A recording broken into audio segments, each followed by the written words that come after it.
어머, 우리 예쁜 선배님들 여기 계셨네요. 진혁은 환한 미소를 지으며 서연의 옆자리에 스스럼 없이 털썩 앉았습니다. 서연의 몸이 움찔, 경직되는 것을 지우는 놓치지 않았습니다.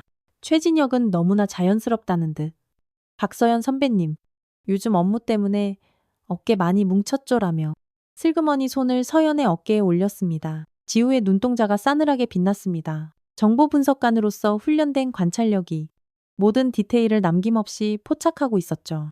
진혁의 손이 서연의 어깨에서 등으로 그리고 허리 쪽으로 스르르 내려가는 것을, 서연이 몸을 움츠리며 도망치고 싶어 하는 것을, 하지만 사단장 아들이라는 신분과 그 권력 관계 때문에 감히 저항하지 못하는 것을 말이죠. 혹시 영상 제작을 원하시면 여러분이 사는 곳을 댓글로 남겨주세요. 다음 영상 제작에 참고하겠습니다. 부대 근처의 한적한 한식당. 그 개별룸 안에는 어색한 정적이 무겁게 흘렀습니다. 정보부대 소속 강지우 중위는 소주잔을 빙글 돌리면서 동기인 박서연의 얼굴을 가만히 살폈어요. 서연의 입꼬리는 억지로 올라가 있었지만 그 눈동자에는 깊은 피로가 역력했죠. 요즘 어때 보급 업무? 많이 바쁜가 보네. 지우가 조심스럽게 물었습니다. 응. 그냥 뭐 그럭저럭이지. 서연은 고개를 푹 숙인 채 대답했습니다. 바로 그때였어요. 룸문이 쾅 하고 열리더니 최진혁 소희가 들어왔습니다. 육사 출신다운 꼿꼿한 자세와 누가 봐도 잘생긴 외모, 그리고 사단장의 아들이라는 배경이 만들어낸 자신감이 온몸에서 뿜어져 나왔죠. 우리 예쁜 선배님들 여기 계셨네요. 진혁은 환한 미소를 지으며 서연의 옆자리에 스스럼 없이 털썩 앉았습니다. 서연의 몸이 움찔, 경직되는 것을 지우는 놓치지 않았습니다. 최진혁은 너무나 자연스럽다는 듯. 박서연 선배님, 요즘 업무 때문에 어깨 많이 뭉쳤죠라며 슬그머니 손을 서연의 어깨에 올렸습니다.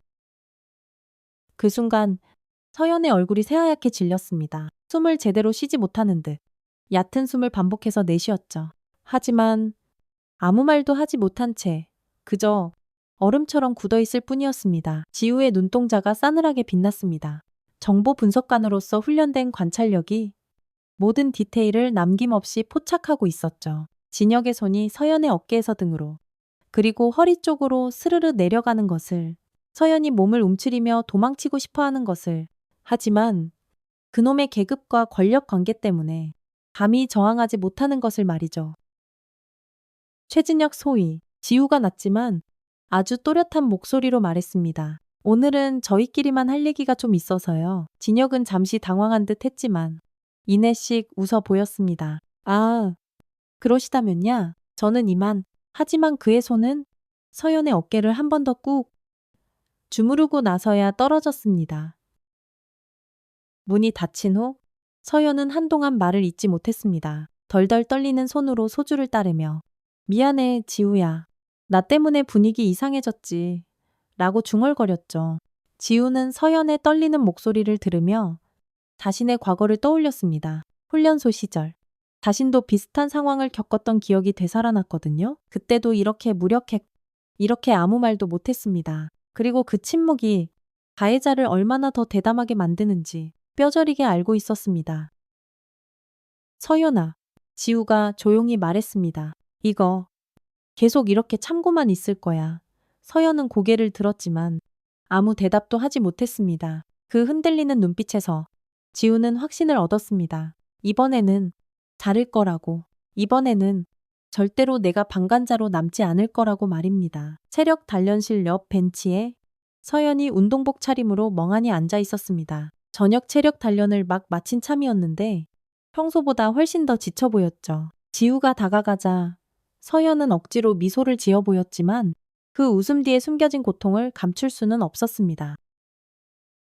지우야, 너도 운동 끝났어. 서연이 물었지만 목소리에 힘이 하나도 없었습니다. 지우는 서연의 옆에 앉아 친구를 조심스럽게 살폈습니다. 어깨는 잔뜩 움츠러들어 있었고 시선은 계속 주위를 두리번거리며 불안해하고 있었죠. 마치 언제 또 누군가 나타날지 모른다는 경계심에 가득 찬 모습이었습니다. 서연아, 솔직히 말해봐. 최진혁 소위. 계속 그러는 거야. 지우가 단도직입적으로 물었습니다. 서연의 몸이 순간 돌처럼 굳었습니다. 한동안 말없이 손가락만 비비작거리더니 결국 작은 목소리로 입을 열었습니다. 지우야, 나 정말 너무 힘들어. 매일매일이 지옥 같아. 서연의 목소리가 파르르 떨리기 시작했습니다. 보급 창고에서 혼자 일할 때마다 귀신같이 나타나서 어깨 마사지해준다. 스트레스 풀어준다.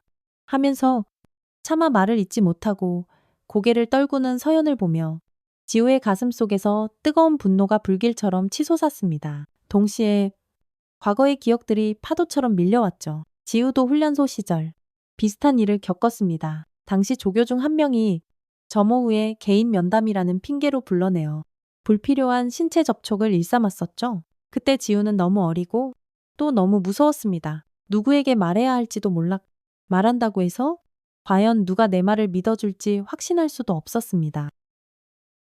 나도 말하고 싶었어. 정말로. 지우가 나직이 중얼거렸습니다. 하지만 그때는 용기가 없었어. 서연이 고개를 들며 지우를 바라봤습니다. 너도 그런 일이 있었어? 오래전 일이지만 지우가 깊게 숨을 들이마셨습니다. 그때 내가 침묵했던 거. 지금까지도 후회하고 있어. 내가 입을 다물어서. 다른 누군가도 똑같은 피해를 당했을지 모른다는 생각에 밤잠을 설친 적이 한두 번이 아니야. 서연의 눈에 눈물이 글썽였습니다. 그런데 어떻게 해야 할지 하나도 모르겠어. 최진혁은 사단장 아들이잖아. 내가 뭘 말해봤자 오히려 나만 이상한 사람으로 찍힐 것 같아서 너무 무서워. 그래서 계속 이렇게 참을 거야. 잦은 저녁까지 생각하면서 지우의 목소리에 단호함이 묻어났습니다. 서연이 화들짝 놀란 표정으로 지우를 쳐다봤습니다. 어떻게 알았어?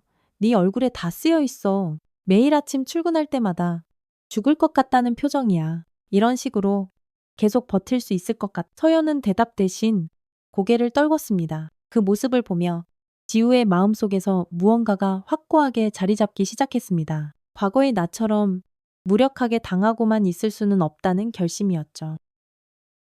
서연아, 이번에는 달라야만 해. 지우가 서연의 손을 꽉 잡았습니다. 우리가 침묵하면 그 인간은 앞으로도 계속 똑같은 짓을 반복할 거야. 다른 후배들한테도. 서연이 떨리는 목소리로 물었습니다. 하지만 증거도 하나 없. 누가 우리 말을 믿어줄까? 지우의 눈빛이 칼날처럼 날카로워졌습니다. 정보 분석관으로서의 본능이 서서히 깨어나기 시작했죠.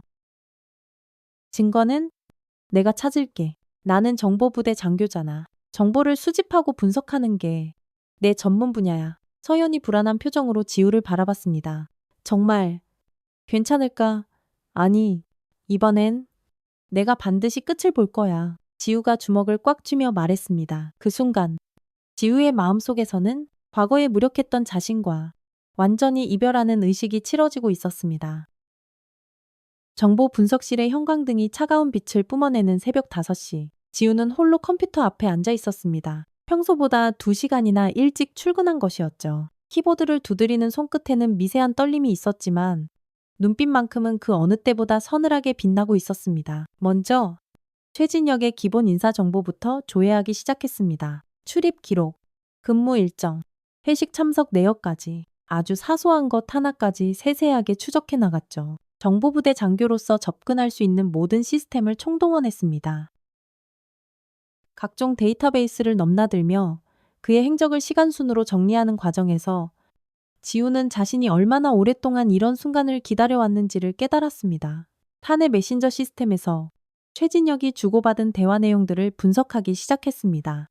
물론 개인적인 대화 내용까지는 볼 수 없었지만 업무용 메신저에서도 충분히 의심스러운 패턴들이 보였죠. 특히 여군들과의 대화에서 나타나는 미묘한 권력 남용, 불필요한 사적 접근 시도들이 데이터로 명확히 드러나고 있었습니다.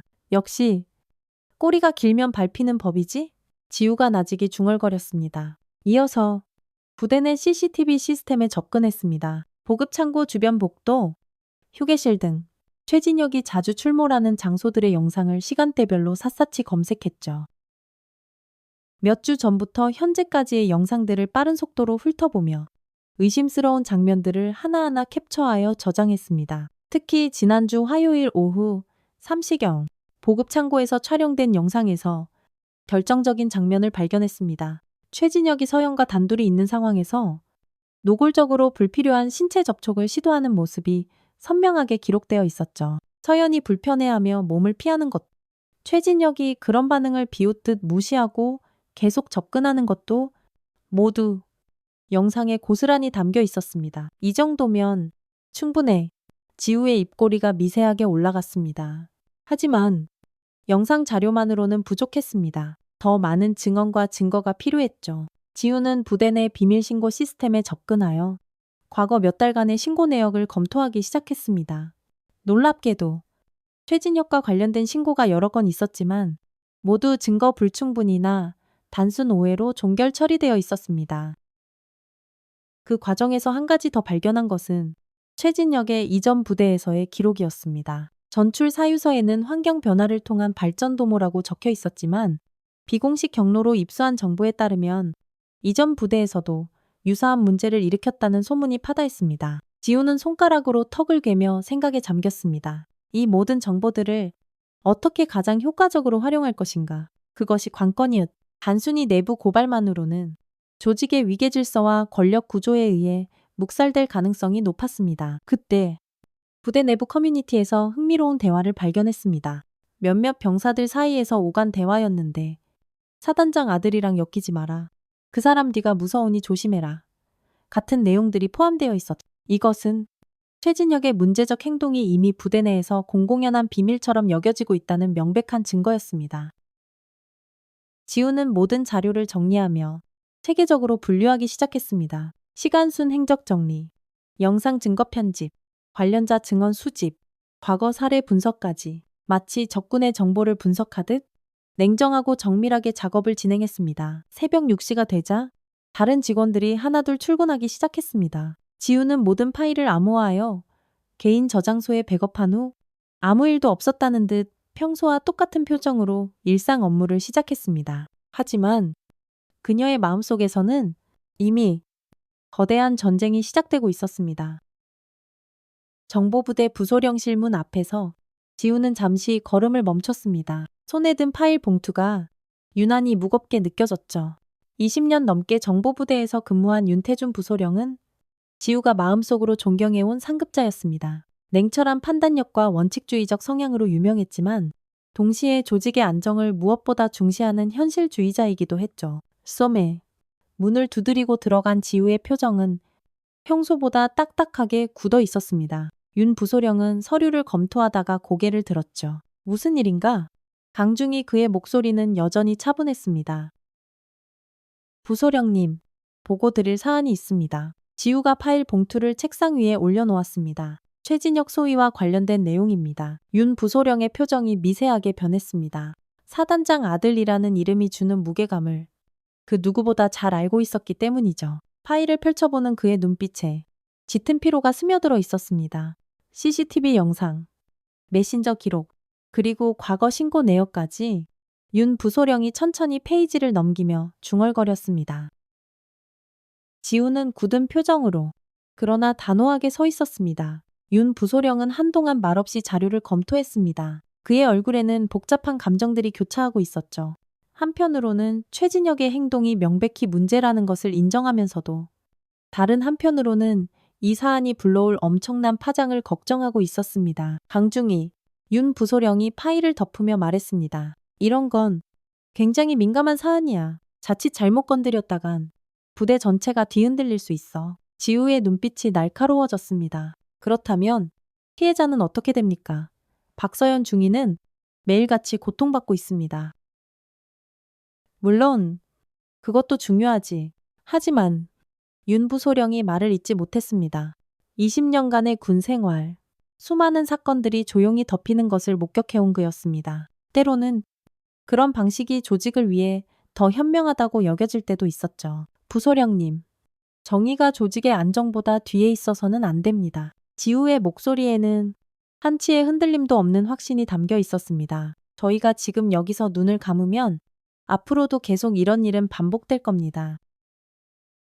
윤 부소령은 깊은 한숨을 내쉬었습니다. 지우의 말이 틀리지 않다는 것을 알고 있었지만 현실의 벽은 생각보다 훨씬 높고 두꺼웠습니다. 강중이 이런 건 신중하게 접근해야 해. 성급하게 행동하면 오히려 역효과만 날 수 있다고. 그럼 대체 언제까지 기다려야 합니까? 지우의 목소리가 조금 높아졌습니다. 더 많은 피해자가 생길 때까지요. 선 넘지 마라. 강중희, 윤 부소령의 목소리가 싸늘하게 변했습니다. 조직의 위계 질서를 건드리는 것에 대한 명백한 경고였죠. 지우는 잠시 침묵했습니다. 그러다가 조용하지만 누구보다 분명한 목소리로 대답했습니다. 선은 그자가 이미 넘었습니다. 부소령님, 저는 그저 그 선을 제자리로 되돌려 놓고 싶을 뿐입니다. 그날 밤, 지우는 혼자 정보 분석실에 남아 있었습니다. 부소령과의 대화는 예상했던 대로 흘러갔지만 포기할 생각은 추호도 없었죠. 오히려 더욱 치밀하고 완벽한 계획이 필요하다는 것을 깨달았을 뿐입니다. 컴퓨터 화면 앞에 앉은 지우는 새로운 파일을 생성했습니다. 파일명은 외부 공유용. 내부 경로로는 한계가 있다면 외부의 힘을 빌릴 수밖에 없었습니다. 언론, 시민단체, 국정감사, 여러 가능성들이 머릿속을 빠르게 스쳐 지나갔습니다. 지우의 손가락이 키보드 위에서 잠시 멈췄습니다. 이 길을 가는 순간 다시는 돌이킬 수 없다는 것을 잘 알고 있었기 때문입니다. 하지만 서연의 떨리는 목소리와 절망적인 표정이 떠오르자 더 이상 망설일 이유가 없었습니다. 클릭 한 번으로 파일이 외부 서버에 업로드되었습니다. 지우는 깊게 숨을 들이쉬며 서늘한 모니터 화면을 바라봤습니다. 이제 정말로 전쟁이 시작되는 것이었습니다. SNS와 온라인 군인 커뮤니티에 업로드된 폭로 게시물은 그야말로 눈 깜짝할 사이에 확산되었습니다. 익명으로 올라간 글에는 CCTV 영상의 일부와 메신저 대화 캡처본, 그리고 피해 상황에 대한 상세한 증언 내용이 포함되어 있었죠. 댓글창은 순식간에 수백, 수천 개의 반응으로 가득 찼습니다. 분노, 지지, 그리고 의심이 뒤섞인 여론의 파도가 걷잡을 수 없이 거세게 몰아치기 시작했습니다. 지우는 컴퓨터 화면을 통해 실시간으로 확산되는 반응들을 지켜보며 복잡한 심경에 휩싸였습니다. 한편으로는 드디어 세상에 진실이 알려졌다는 안도감이 들었지만 다른 한편으로는 곧 닥쳐올 것엔 역풍에 대한 긴장감이 온몸을 감쌌습니다. 그리고 예상했던 대로 바로 다음 날 아침부터 반격이 시작되었습니다. 전 장병 주목, 최근 인터넷상에 유포되고 있는 허위 정보에 대해 엄중히 경고한다. 사당 공보부에서 발표한 공식 성명서의 내용이었습니다. 근거 없는 루머 유포는 명예훼손죄에 해당하며 해당 게시물의 작성자 및 유포자에 대해서는 끝까지 추적하여 법적 조치를 취할 예정이다. 지우는 성명서를 읽으며 씁쓸한 미소를 지었습니다. 전부 예상했던 수순이었죠. 권력은 언제나 이런 식으로 자신을 보호하려 했습니다. 진실을 가리고 피해자를 침묵시키며 문제 제기자를 범죄자로 몰아가는 것. 그것이 그들의 상투적인 방법이었으니까요. 오후에는 더욱 직접적인 압박이 들어왔습니다. 정보부대의 보안감사관들이 나타난 것이었죠. 그들의 명목상 목표는 기밀 정보 유출 경로 조사였지만 실제로는 폭로의 주체를 색출하려는 것이 분명했습니다. 강혜린 중이 최근 며칠간의 시스템 접근 기록을 전부 제출하도록 감사관이 날카로운 눈으로 요구했습니다. 지우는 조금도 동요하지 않고 담담하게 요구된 자료들을 제출했습니다. 이미 이런 상황을 모두 예상하고 미리 대응책을 준비해 두었죠. 표면적으로는 정상적인 업무 범위 내에서의 접근이었고 결정적인 증거를 남기지 않도록 치밀하고 신중하게 행동했었습니다. 하지만 압박은 여기서 끝나지 않았습니다. 점심시간에 윤 부소령이 지우를 조용한 곳으로 불러냈습니다. 그의 표정은 평소보다 훨씬 더 심각했죠. 강중희, 지금 상황이 어떤지 알고 있나? 윤 부소령의 목소리에는 피로와 걱정이 뒤섞여 있었습니다. 네, 부소령님. 지우의 대답은 간결했습니다. 위에서 상당히 민감하게 반응하고 있어. 사단장께서 직접 지시를 내리셨다고 해. 이 사건의 배후를 반드시 찾아내라고. 윤 부소령이 깊은 한숨을 쉬며 말했습니다. 지우는 그의 말을 들으며 마음속으로 빠르게 계산하고 있었습니다. 아마도 사단장과 최진혁은 이미 대응 전략을 모두 세웠을 것입니다. 자신들이 가진 인맥과 권력을 총동원해서 이 사건을 어떻게든 무마시키려 할 것이 분명했죠. 부소령님, 혹시 제가 의심받고 있는 겁니까? 지우가 조심스럽게 물었습니다. 윤 부소령은 잠시 망설이다가 이내 고개를 끄덕였습니다. 솔직히 말하면 그렇다. 자네가 가장 유력한 용의자로 지목받고 있어. 정보 접근 권한도 있고 박서연 중위와 가까운 사이이기도 하니까. 지우의 마음속에 오히려 이상한 평온함이 찾아왔습니다. 드디어 정면 승부를 벌일 때가 온 것이었죠. 더 이상 어둠 속에 숨어서 할 수 있는 일은 없었습니다. 부소령님, 만약 제가 정말 그 일을 했다면 어떻게 하시겠습니까? 지우가 단도직입적으로 물었습니다. 윤 부소령은 당황한 표정을 지었습니다. 강중희, 자네 지금 무슨 소리를? 저는 후회하지 않습니다. 지우가 차분하지만 단호하게 말했습니다. 누군가는 진실을 말해야 했고 누군가는 피해자의 편에 서야 했습니다. 그것이 군인으로서 제 의무라고 생각합니다. 그날 저녁, 지호는 자신의 책상 서랍 깊숙이 숨겨두었던 USB 하나를 꺼내 들었습니다. 여기에는 아직 세상에 공개하지 않은 더욱 결정적인 자료들이 담겨 있었. 사단장과 최진혁 사이의 추악한 유착 관계를 보여주는 문서들. 과거 유사 사건들의 은폐 정황들이 모두 들어 있었습니다. 이제 마지막 카드를 사용할 때가 왔습니다.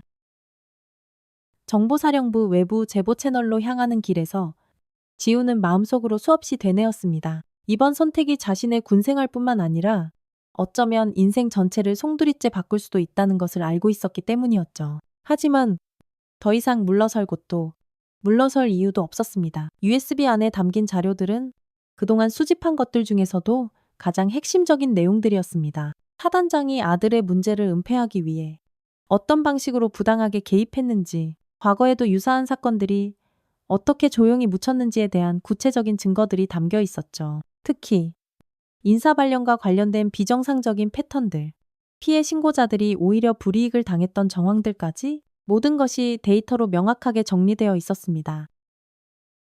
하지만 지우에게는 한 가지가 더 필요했습니다. 바로 윤 부소령의 협조였죠. 아무리 확실한 증거가 있다 해도 내부 증언자가 없다면 거대한 조직의 벽을 뚫기는 어려웠습니다. 부소령님, 지우가 윤 부소령실의 문을 두드리며 들어갔습니다. 윤 부소령은 창밖을 바라보며 깊은 생각에 잠겨 있었습니다. 최근 며칠간 그의 얼굴에는 평소에는 볼 수 없었던 깊은 갈등의 흔적들이 역력했죠.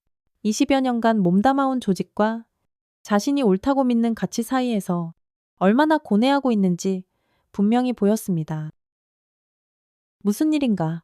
강중희, 그의 목소리에는 짙은 피로가 배어 있었습니다. 부소령님, 솔직하게 말씀드리겠습니다. 지우가 USB를 책상 위에 올려놓았습니다. 이건 더 이상 저 혼자만의 싸움이 아닙니다. 윤 부소령의 시선이 작은 USB에 머물렀습니다. 그 작은 저장 장치 안에 대체 무엇이 들어있는지 대략 짐작할 수 있었죠. 동시에 저것을 받아드는 순간 자신도 다시는 되돌릴 수 없는 길에 들어서게 된다는 것도 알고 있었습니다. 강중희, 이게 무엇인지 설명해보라. 윤 부소령이 신중하게 말했습니다. 사단장과 최진혁 소위 사이의 유착 정황, 과거 유사 사건들의 은폐 과정, 그리고 피해 신고자들에 대한 보복성 인사조치의 패턴들입니다. 지우의 설명은 정확하고 간결했습니다. 이 모든 것이 단순한 우연의 일치일 가능성은 통계적으로 거의 0에 가깝습니다. 윤 부소령은 한동안 말없이 USB를 바라봤습니다. 그의 머릿속에서는 수만 가지 생각들이 교차하고 있었죠. 지금까지 자신이 선택해왔던 침묵이 과연 얼마나 많은 피해자들을 만들어냈을까? 그리고 앞으로도 계속 그런 비겁한 선택을 할 것인가? 스스로에게 근본적인 질문을 던지고 있었습니다. 부소령님, 저희가 지금 하지 않으면 앞으로도 계속 똑같은 일이 반복될 겁니다. 지우가 조용히 말했습니다. 더 많은 서연이가 고통받게 될 거예요. 그 순간 윤 부소령의 마음속에서 무언가가 와르르 무너져 내렸습니다. 20년간 쌓아온 조직에 대한 충성심과 현실적인 판단력이 한순간에 의미를 잃어버리는 것 같았죠. 대신 그 빈자리를 채운 것은 아주 오래전 까맣게 잊고 살았던 정의감이었습니다. 강중희, 윤 부소령이 천천히 그리고 굳은 결심으로 USB를 집어들었습니다. 이걸 내가 받아들이는 순간 나도 자네와 한 배를 타는 거다. 그 의미를 알고 있겠지. 네, 부소령님. 지우의 목소리에는 안도감이 묻어났습니다. 좋다. 그럼 이걸 어떻게 처리하는 게 가장 효과적이겠나? 윤 부소령이 물었습니다. 정보본부에 직접 보고하는 것이 가장 확실할 것 같습니다. 사단 차원에서는 이미 은폐 작업이 시작되었으니까요. 그날 오후 정보본부로 발송된 보고서에는 사단장과 최진혁의 연루 정황이 아주 상세하게 기술되어 있었습니다. 특히 조직적인 은폐 시도와 피해자에 대한 보복 인사의 패턴은 이 사건이 단순한 개인의 일탈을 넘어선 뿌리 깊은 구조적 문제임을 명확히 보여주는 내용이었죠. 지우는 보고서 발송을 확인한 후 깊게 숨을 들이쉬었습니다. 이제 정말로 마지막 단계만 남았습니다. 하지만 가장 중요한 것은 바로 서연의 용기였습니다. 아무리 완벽한 증거가 있어도 피해자 본인이 직접 나서지 않으면 진정한 변화는 어려웠기 때문입니다. 모니터를 끄며 지우는 내일 서연과 나눌 대화를 머릿속으로 차분히 정리했습니다. 이제 마지막 선택만이 남아 있었습니다. 국방부 기자회견장의 차가운 조명 아래 박서연 중위는 단상 앞에 홀로 섰습니다. 수십 개의 카메라와 마이크가 오직 그녀 하나만을 향해 집중되어 있어 기자들의 날카로운 시선이 따갑게 느껴졌죠. 며칠 전까지만 해도 단 한 번도 상상해 본 적 없는 일이었습니다. 자신이 이렇게 많은 사람들 앞에서 그 끔찍했던 경험을 직접 증언하게 될 줄은 정말 꿈에도 몰랐었거든요. 서연의 손은 미세하게 떨리고 있었지만 목소리만큼은 놀라울 정도로 또렷하고 단단했습니다. 지우와 함께 며칠 밤낮으로 준비한 증언 내용을 차근차근 정리하며 마음의 준비를 단단히 해왔기 때문이었죠. 무엇보다 더 이상 나 혼자가 아니라는 사실이 그녀에게 엄청난 용기를 주었습니다. 안녕하십니까? 저는 육군 보급장교 박서연 중위입니다. 서연의 첫마디가 소란스럽던 회견장을 순식간에 조용하게 만들었습니다. 오늘 제가 이 자리에 선 이유는 지난 몇 개월간 제가 겪어온 성희롱 피해를 제 입으로 직접 증언하기 위해서입니다. 회견장 뒤편에서 지우는 서연의 모습을 지켜보며 마음속으로 뜨겁게 응원하고 있었습니다. 며칠 전 서연에게 이 제안을 했을 때의 일이 떠올랐죠. 처음에는 당연히 완강하게 거부했었습니다. 내가 어떻게 그런 곳에 나가서 하며 고개를 젓던 서연의 겁에 질린 모습이 아직도 눈에 선했습니다. 하지만 지우가 수집한 증거들과 다른 피해자들의 익명 증언을 함께 보여주자 서연의 마음이 아주 조금씩 변하기 시작했습니다.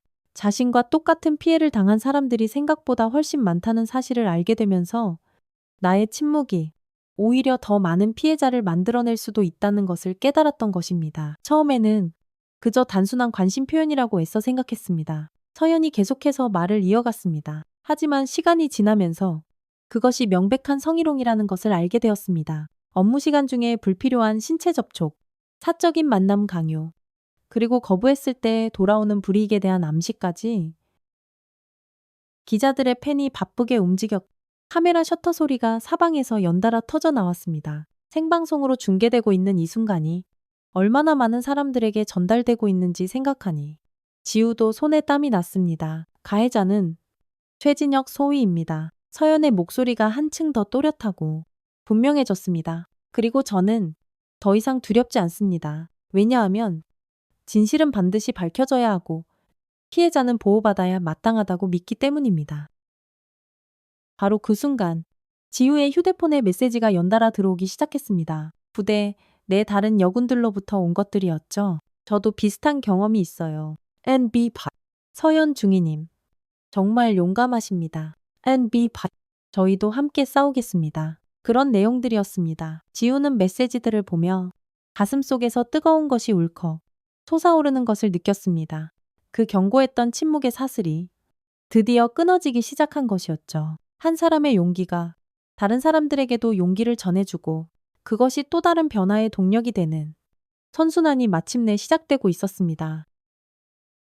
마지막으로 꼭 드리고 싶은 말씀이 있습니다. 서연이 카메라 렌즈를 정면으로 바라보며 말했습니다. 이런 끔찍한 일이 군대 내에서 다시는 일어나지 않기를 바란다는 것입니다. 군대는 나라를 지키는 신성한 곳이지 누군가를 괴롭히고 짓밟는 곳이 아닙니다. 모든 군인이 성별에 관계없이 서로를 존중하며 안전하게 복무할 수 있는 환경이 만들어지기를 간절히 바랍니다. 회견이 끝난 후 서연은 단상에서 내려와 지우에게 다가왔습니다. 두 사람은 한동안 말없이 서로를 바라보다가 이내 조용히 서로를 끌어안았습니다. 그 순간 둘 다 애써 참아왔던 눈물을 터뜨리고 말았다. 고마워. 지우야. 네가 없었다면 나 절대 못했을 거야. 서연이 떨리는 목소리로 말했습니다. 아니야. 서연아. 이건 온전히 너의 용기야. 나는 그냥 내 옆에 있었을 뿐이야. 지우가 따뜻하게 대답했습니다. 그날 저녁 모든 방송사의 메인 뉴스에서는 서연의 기자회견이 가장 중요한 뉴스로 다뤄졌습니다. 온라인 커뮤니티와 SNS에서는 지지와 격려의 메시지들이 폭포수처럼 쏟아졌고 동시에 자신도 유사한 피해 경험이 있다며 용기를 내어 털어놓는 사람들이 하나둘 나타나기 시작했습니다. 지우는 뉴스를 보며 느꼈습니다. 이제 정말로 변화가 시작되었다고. 더 이상 혼자 외롭게 싸우는 것이 아니라 수많은 사람들과 함께 만들어가는 거대한 변화라고 말입니다. 한 달 후 사단장실에는 무거운 정막만이 흘렀습니다. 책상 위에는 전역 승인서와 함께 검찰 출석 요구서가 나란히 놓여 있었죠. 25년간 피땀 흘려 쌓아 올린 군인으로서의 명예와 권위가 한순간에 와르르 무너져 내린 순간이었습니다. 사단장은 텅 빈 창밖을 바라보며 자신이 아들을 맹목적으로 보호하려다가 오히려 더 큰 파멸을 불러왔다는 사실을 뼈저리게 깨닫고 있었습니다. 최진혁에게는 구속영장이 발부되었습니다. 법정에서 차가운 수갑을 찬 채 고개를 푹 숙이고 있는 그의 모습은 과거의 그 오만하고 거만했던 모습과는 전혀 다른 초라한 모습이었죠. 권력이라는 거대한 우산 아래에서 단 한 번도 자신의 행동에 대한 책임을 져본 적이 없었던 그에게 현실은 너무나 냉혹하고 아픈 교훈이었습니다. 정보 분석실에서 지우는 후임 장교들에게 인수인계를 하고 있었습니다. 그녀의 책상 앞에는 새로운 명패가 놓여 있었죠. 청렴 감시 전담반. 그 글자가 선명하게 새겨진 명패였습니다. 이번 사건을 계기로 국방부에 새롭게 신설된 부서에 초대 책임자로 임명된 것이었습니다. 중위님, 이 부서에서는 구체적으로 어떤 일을 하게 되는 건가요? 후임 장교 중 한 명이 궁금하다는 듯 물었습니다. 지우는 잠시 생각에 잠겼다가 미소를 지으며 천천히 대답했습니다. 정보라는 건 누군가에게는 무기가 될 수도 있지만 또 다른 누군가에게는 따뜻한 빛이 될 수도 있어요. 우리는 그 빛을 간절히 필요로 하는 사람들을 위해 일하는 거예요. 후임 장교는 지우의 말을 곰곰이 되새기며 고개를 끄덕였습니다. 정보의 힘이 어떻게 사용되느냐에 따라 조직을 병들게 할 수도 있고 반대로 치유할 수도 있다는 것을 이번 사건을 통해 온몸으로 체험했기 때문이었죠. 그리고 한 가지 더 꼭 기억해야 할 것은 지우가 덧붙였습니다. 이런 일은 절대 혼자서는 할 수 없다는 거예요. 용기 있는 증언자가 있어야 하고 그들을 곁에서 지지하고 믿어주는 동료들이 있어야 하고 무엇보다 진실을 받아들일 준비가 된 조직이 있어야 해요. 윤태준 부소령도 새로운 보직을 받았습니다. 정보본부 감찰실로 발령이 난 것이었죠. 지우와 마지막 인사를 나누며 그는 이렇게 말했습니다. 이번 일로 나도 정말 많은 것을 배웠네. 때로는 조직의 안정보다 한 개인의 존엄이 훨씬 더 중요할 수 있다는 것을 말이야. 서연은 여전히 보급 장교로서 씩씩하게 근무하고 있었지만 예전과는 완전히 달라진 모습이었습니다. 당당하고 자신감 넘치는 표정으로 업무에 임하는 그녀를 보며 다른 동료들은 진정한 용기가 무엇인지를 배울 수 있었죠. 더불어 부대 내에서는 성희롱 예방 교육이 대폭 강화되고 의무화되었으며 피해 신고 시스템도 훨씬 더 실질적으로 개선되었습니다. 가장 큰 변화는 이 사건의 결정적인 증인으로 나서면서 과거 자신이 겪었던 일들을 용기 있게 증언했던 이수진 하사가 다시 군에 복귀한 것이었습니다. 그녀는 그 공로를 인정받아 특별 채용을 통해 부사관으로 재입대하게 된 것이었죠. 처음에는 그냥 조용히 있고 살고 싶었어요. 수진이 지우에게 말했습니다. 하지만 박서연 중위님의 용기를 보고 나서 깨달았어요. 침묵하는 것이 나를 지키는 안전한 길 같지만 사실은 더 많은 피해자를 만들어내는 가장 비겁한 일이라는 것을요. 지우는 수진의 말을 들으며 말없이 고개를 끄덕였습니다. 연대와 지지의 힘이 얼마나 강하고 위대한지를 다시 한번 실감하는 순간이었죠. 몇 달 후 전국의 여러 부대에서 유사한 신고들이 하나둘씩 들어오기 시작했습니다. 서연의 용기가 다른 수많은 피해자들에게도 전염되어 그동안 어둠 속에 꽁꽁 숨겨져 있던 많은 사건들이 드디어 수면 위로 올라온 것이었습니다. 물론 그 과정이 쉽지만은 않았지만 적어도 더 이상 혼자서 고통받는 사람들은 점차 줄어들고 있었습니다. 지우는 새로운 사무실 창가에 서서 드넓은 부대 전경을 가만히 바라봤습니다. 겉으로 보기에는 예전과 크게 다르지 않아 보였지만 그 안에서 일어나고 있는 긍정적인 변화는 분명했습니다. 더 안전하고, 더 공정하고, 더 서로를 존중하는 환경이 아주 조금씩, 그러나 단단하게 만들어지고 있다는 것을 느낄 수 있었죠. 무엇보다 지우 자신도 변했습니다. 과거 훈련소에서 겪었던 깊은 무력감과 후회에서 벗어나 이제는 다른 사람들을 지키고 보호할 수 있는 힘을 가지게 되었습니다. 정보 분석관에서 청렴 감시관으로, 방관자에서 실행자로 그녀는 스스로 완벽하게 변화한 것이었죠. 해가 서쪽으로 뉘엿뉘엿 기울어가며 부대 건물들을 따스한 오렌지빛으로 물들이고 있었습니다. 그 아름다운 빛 속에서 지우는 새로운 질서의 시작을 보았습니다. 아직 완벽하지는 않지만 적어도 더 나은 방향으로 힘차게 나아가고 있는 변화의 아침이 밝아오고 있었습니다.